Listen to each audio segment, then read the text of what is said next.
Ubokasiceli mfowethu sibingelele umndeni wonke ngokuphelela kwawo, sibingelele omakhelwane, sibingelele izihlobo, sibingelele abangani,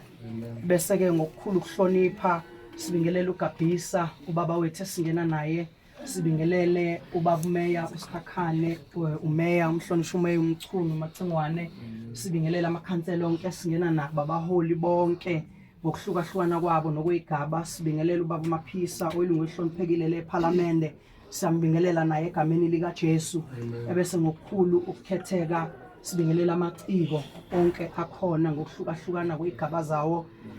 kwelihle igama lika Jesu Kristu ophilayo, amen. Othaskiwe ukuqhuba lolu hlelo noma ukuthi nje asiqhubele iorder yethu umfowethu uqabula kuqala ngesilungu bathi kiss before